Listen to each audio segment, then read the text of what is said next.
নির্যাতনের প্রতিবাদে আন্দোলনরত সংখ্যালঘুদের প্রতিনিধিদের সঙ্গে আগামীকালই বসবেন প্রধান উপদেষ্টা। শিগগিরই বিভিন্ন দেশের দূতাবাস খুলে যাবে আর সাম্প্রতিক হত্যার বিচারও করা হবে। দায়িত্ব নেবার পর প্রথম আনুষ্ঠানিক ব্রিফিংয়ে জানালেন পররাষ্ট্র উপদেষ্টা তৌহিদ হোসেন। রবিবার পররাষ্ট্র মন্ত্রণালয়ে অন্তর্বর্তী সরকারের প্রথম আনুষ্ঠানিক ব্রিফিং। প্রশ্ন ছিল অসংখ্য। পররাষ্ট্র উপদেষ্টা সব প্রশ্নের উত্তর দিলেন খোলামেলা। বললেন, সমস্যা স্বীকার করে নেওয়া হলো সমস্যা সমাধানের প্রথম ধাপ।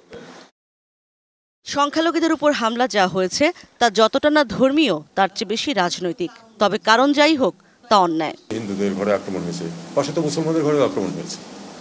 কারণ সেটা আসলে ধর্মীয় কারণে না, রাজনৈতিক কারণে। এটাকে কোনো অবস্থাতেই মেনে নেওয়া যায় না, রাজনৈতিক কারণে অথবা ধর্মীয় কারণে। চিফ অ্যাডভাইজার সাহেব সম্ভবত আগামীকালই যেই সংখ্যালঘু সংগঠন যেগুলি আছে সেগুলির সাথে তিনি বসবেন। আমাদের অঙ্গীকার হচ্ছে যে কোনো দলমত না দেখে তাদেরকে আমরা বিচারের আওতায় আনার চেষ্টা করব। 250-টিরও বেশি ডিজাইন অপশন নিয়ে ওয়ালটন স্মার্ট ফ্রিজ, বোঝে আপনার প্রয়োজন।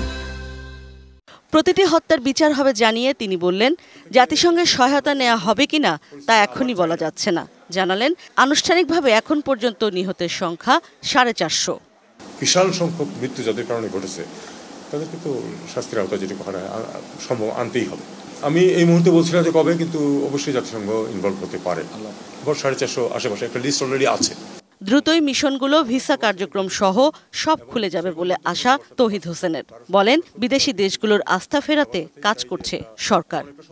আমরা আশা করি যে খুব তাড়াতাড়ি এই পরিস্থিতি কেটে যাবে এবং ভিসার বিষয়টা যেটা সেটা আবার চালু হয়ে যাবে। অনেক দেশ তো। ইশরাত জাহান উর্মি, ডিবিসি নিউজ, ঢাকা।